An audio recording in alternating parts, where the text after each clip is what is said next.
날씨가 좀 추워졌습니다. 감기 때문에 또 지병으로 고생하는 분들이 많이 고생하시는데 오늘 치유하시는 하나님이라는 주제로 설교를 듣는 동안 여러분 가운데 놀라운 치유가 임하시기를 간절히 바랍니다.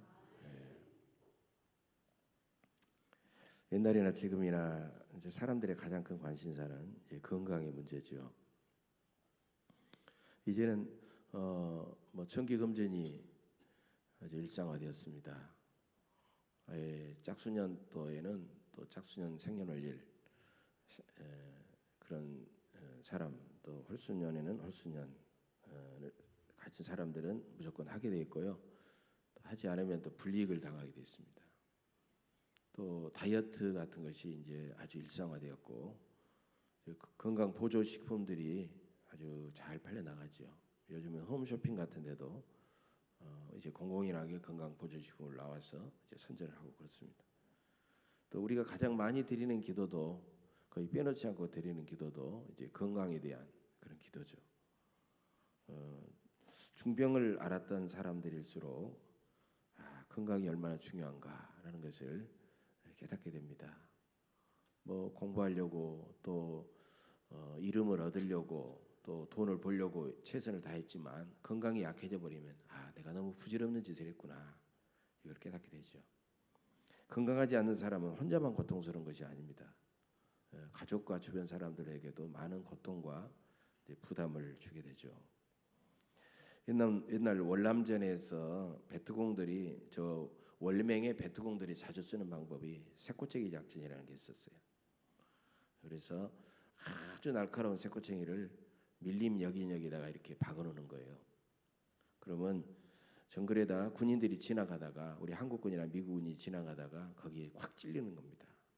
그럼 찔리면 얼마나 힘들겠어요. 부상을 입게 되죠.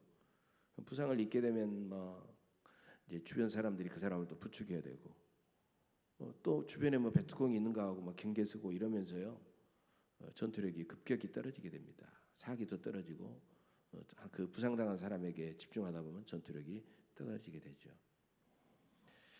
환자 한 명이 가정과 교회 공동체에 생기게 되면 고통을 주고 부담을 주고 또 굉장히 영적으로도 무기력하게 만드는 경우가 많습니다. 많은 사람들은 질병은 누가 가져다 주느냐, 우리가 쉽게 생각하면 마귀가 가져다 준다라고 믿고 있기도 하지만 여러분, 세상을 승리하시는 하나님께서 결국 질병도 주관하시는 겁니다. 하나님의 허락이 없다면 가정 속에 질병은 생기지 않는 거예요. 하나님이 주시는 것은 아니지만 하나님이 허락하여 주은 거다. 그래서 그 치유도 하나님께로부터 시작이 됩니다. 출애굽기 15장 26절이죠.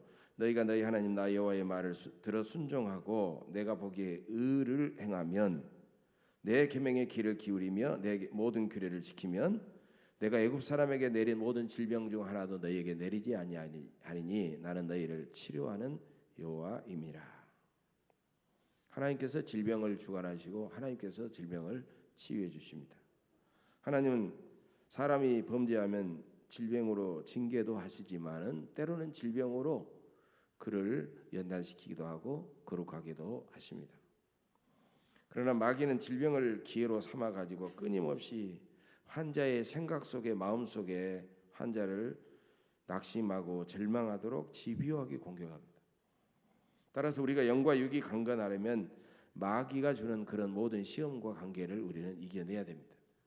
그래서 사도 바울은 에베소서 6장 10절 이하에서 너희가 주 안에서와 그의 힘의 능력으로 강건하여지고 마귀의 관계를 능히 대적하게 하여 하나님의 전신갑주를 입으라, 이렇게 말씀하고 있습니다. 그러니까 하나님의 전신갑주로 우리가 무장하게 되면, 하나님의 전신갑주로 무장하면 모든 마귀의 시험도 이겨내면서 그 질병도 능히 이겨낼 수 있다는 겁니다. 오늘 본문 23절을 보면 예수께서 온 갈릴리로 두루다니사 그들의 회당에서 가르치시며 천국복음을 전파하시며 모든 백성 중에 모든 병과 모든 약한 것을 고치시니, 이렇게 말씀하고 있어요. 그러니까 예수님의 세 가지 가르치심과 전파하심과 치유하심이 여기에 나와 있는 겁니다. 그러니까 예수님의 3대 사역 중에 하나가 바로 치유예요. 사도행전 3장에도 보면 베드로와 요한이 성전 명문에서 나면서부터 걷지 못한 사람을 나사렛 예수 그리스도의 이름으로 일어나라 그럴 때 그 안진뱅이가 일어나게 됐어요. 또 중풍병자도 일으키고 귀신 들린 자도 고쳐주시고 죽은 사람까지도 살려내는 그런 놀라운 역사가 있었습니다. 심지어 바울의 손수건과 앞치마를 환자에게 얹기만 해도 병이 나가고 악한 것이 떠나갔다. 이 사도행전에 보면 이런 놀라운 역사가 나오고 있습니다. 그러니까 예수님의 치유의 권능이 사도들에게 그대로 나타났고 초대교회는 이 치유의 놀라운 역사를 일으켰다라는 겁니다. 이 치유 사역이라고 하는 것은 그래서 예수님의 가장 중요한 사역 중에 하나요. 대단히 성서적인 사역이었다라는 겁니다. 그런데 현대 교회에 와서 가장 많이 잃어버린 것이 바로 이 치유 사역입니다. 치유의 능력을 현대 교회는 잃어버렸어요. 그래서 치유 사역을 소홀히 하고 가장 자신 없어 하는 사역이 바로 치유 사역이 되었다는 거죠. 그래서 치유 사역은 몇몇 부흥사들과 특별한 신유의 은사를 가진 사람들만의 전유물이 되고 말았던 것입니다. 그런데 20세기에 이르러서 치유 사역은 오순절 교단, 우리나라로 말하면 순복음교회 계열 그 교회들에서 먼저 나타나기 시작합니다. 그래서 그들은 뜨거운 기도와 또 방언의 은사와 신유의 은사와 더불어 신유의 치유의 역사가 나타나기 시작하죠. 그래서 너무 이런 일들이 빈번하고 강렬하게 나타나자 장로교나 감리교나 다른 교단에서는 아예 오순절 교단을 이단으로 매도하기도 했지만 이제 20세기 후반이 되니까 점점 여러 가지 복잡한 질병들이 생겨나면서 여기에 대한 갈급한 마음이 나타나면서 장로교와 감리교 같은 정통 교단에서도 치유의 사역을 행하게 되고 치유의 그런 사역들을 강조하기 시작하고 또 나타나기 시작했던 겁니다. 그래서 이런 현상을 제3의 성령 운동이다 이렇게 부르고 있습니다. 뜨거운 기도와 찬양을 통한 성령의 강력한 능력으로 치유에 놀라운 그런 역사가 나타났다는 것입니다.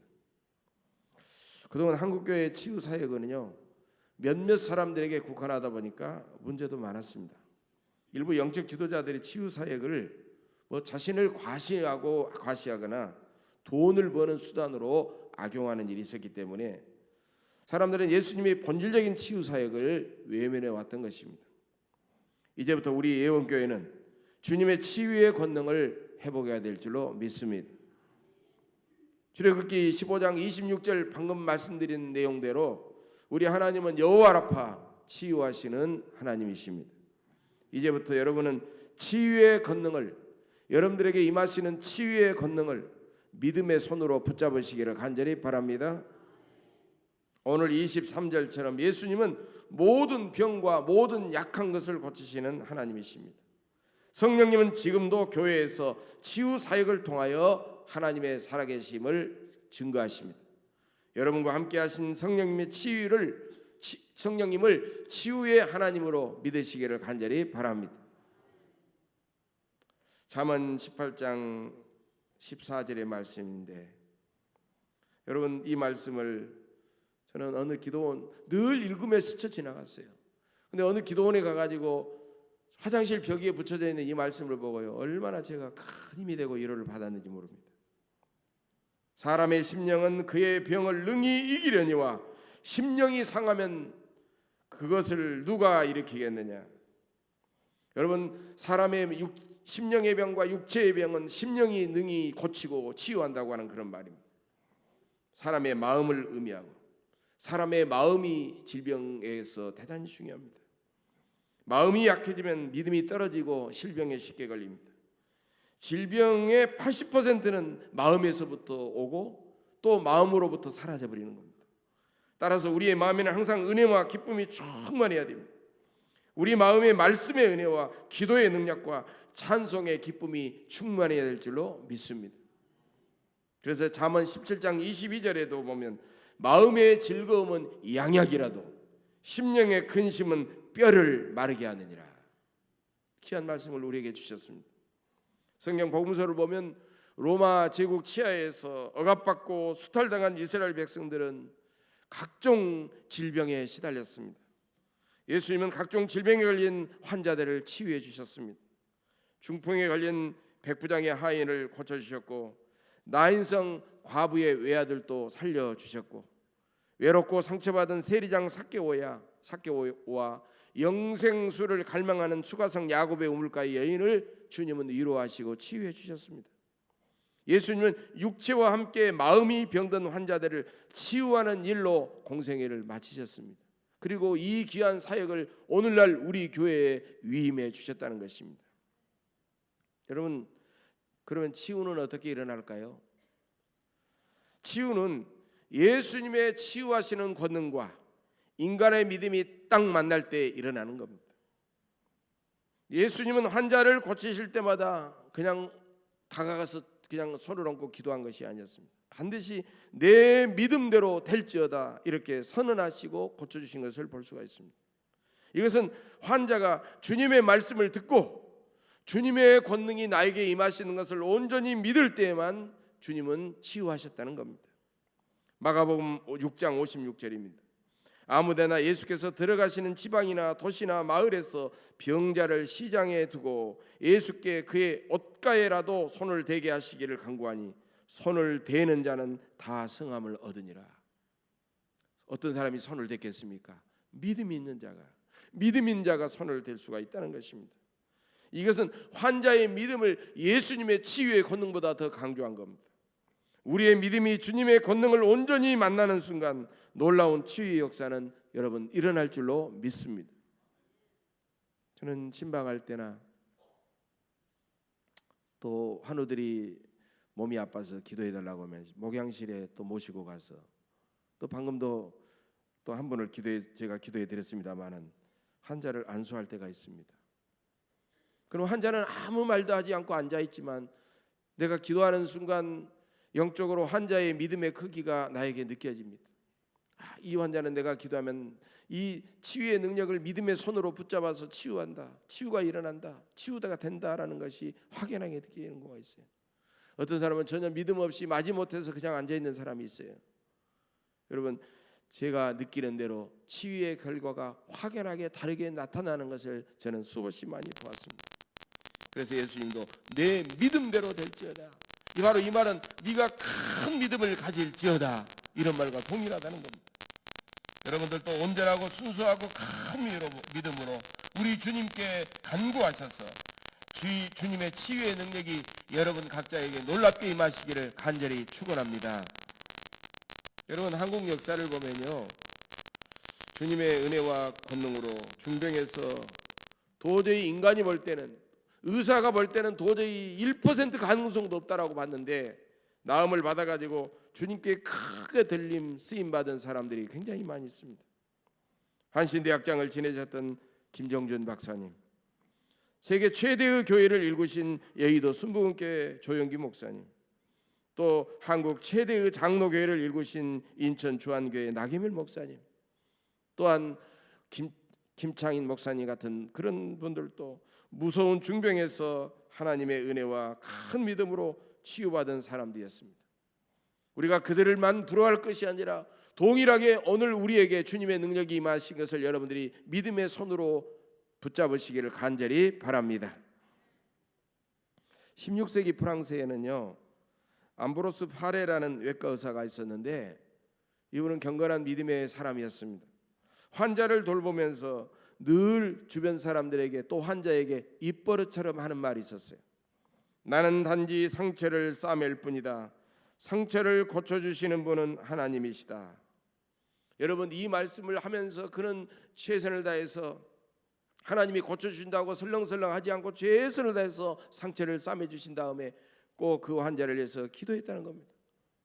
그리고 그분은 이 말씀이 얼마나 위로가 되고 평생의 사명이 되어가지고 그분이 돌아가신 다음에 묘비에도 이 글을 써놨다는 거예요. 나는 단지 상처를 싸맬 뿐이다. 상처를 고쳐주시는 분은 하나님이시다. 밑에다가 암브로스 파레 이렇게 써놨다는 겁니다. 여러분, 우리도 믿고 기도하고 치료를 받기는 하지만 근본적으로 하나님께서 치유해 주심을 믿으시기를 간절히 바랍니다. 복잡한 현대 사회는 사람의 마음을 불안하고 두렵게 만듭니다. 그래서 사람들은 끊임없이 스트레스를 받고 스트레스로 인한 외로움과 분노와 불안을 극복하려고 사람들은 점점 술과 마약과 도박과 육체적인 쾌락에 집착하고 있습니다. 그래서 삶의 의미를 잃어버리고 쉽게 다른 사람들에게 상처를 받고 무절제하게 살면서 과로나 여러 가지 그런 질병에 시달리게 되는 것입니다. 그러면서 용하다라고 하는 의사를 찾아다니고 단방약을 찾아다니고 그런 환자들의 약점을 파고드는 사이비 이단 종파들의 그런 유혹에 쉽게 넘어가는 사람들이 많습니다. 그러므로 우리는 주님의 치유의 권능을 굳게 믿고 그들을 오히려 위로하고 치유하는 사명을 감당해야 될 줄로 믿습니다. 그렇다면 우리의 치유의 권능을 어떻게 우리는 체험할 수 있을까요? 첫째로 치유 사역은 삼위일체 하나님의 사역이며 예수님께서 공생애 중에 가장 많이 행하신 사역임을 기억하시길 간절히 바랍니다. 마가복음은요, 예수님의 설교나 교훈보다는 예수님의 행하신 일들, 행적에 대한 내용이 나오는데 마가복음의 절반 이상이 병을 고치는 이야기라는 겁니다. 바로 예수님이 얼마나 중요하게 여기는 사역인가를 알 수가 있습니다. 두 번째 치유 사역은 하나님의 권능과 사람의 크고 온전한 믿음이 만났을 때 일어난다는 것을 믿으시기를 바랍니다. 세 번째로 치유 사역은 주님의 몸된 우리 예언교회 안에서도 지금 왕성하게 일어나고 있다고 여러분 믿으시기를 간절히 바랍니다. 네 번째로 우리는 치유가 일어나는 강력한 믿음을 달라고 주님의 은혜와 권능을 사모하면서 더 뜨겁게 우리는 기도해야 됩니다.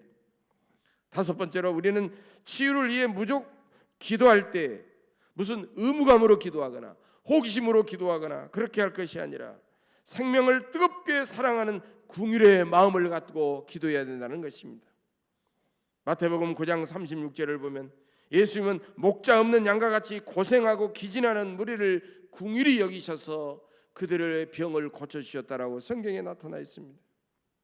여러분, 치유는요, 환자를 내가 생각하면서 또 내가 환자를 끌어안고 참으로 긍휼히 여기는 마음을 갖고 기도할 때 그 환자에게 치유의 역사가 나타나게 되는 것입니다. 마지막 여섯 번째로 환자는 치유받는 것보다도 치유받은 이후의 삶이 더 중요한 것입니다. 요한복음 5장 14절을 보면 예수님은 38년 된 병자를 베데스다 연못가에 38년 된 병자를 고쳐주신 다음에 내가 나았으니 더 심한 것이 생기지 않게 다시는 죄를 범하지 말라고 말씀하고 있습니다.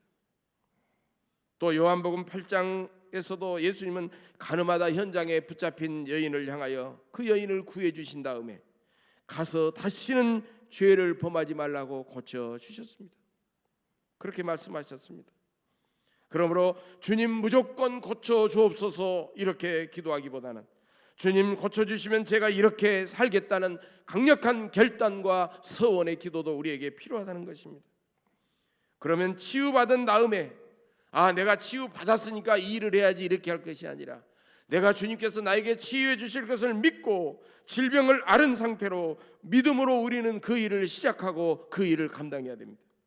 그러면 주님은 진정성 있는 그의 기도와 그의 모습을 보시면서 크게 감동하시고 그를 치유해 주실 줄로 믿습니다. 질병 중에도 우리는 기도하시고 질병 중에도 우리는 전도하시고 질병 중에도 우리는 구제하시고 질병 중에도 우리는 선교하면서 하나님을 기쁘시게 하는 삶을 살아가실 때 치유의 놀라운 역사가 임하게 될 줄로 믿습니다. 유명한 테레사 수녀가 미국의 어느 도시에서 간증을 하고 있는데 간증이 끝나자 어느 젊은 여자가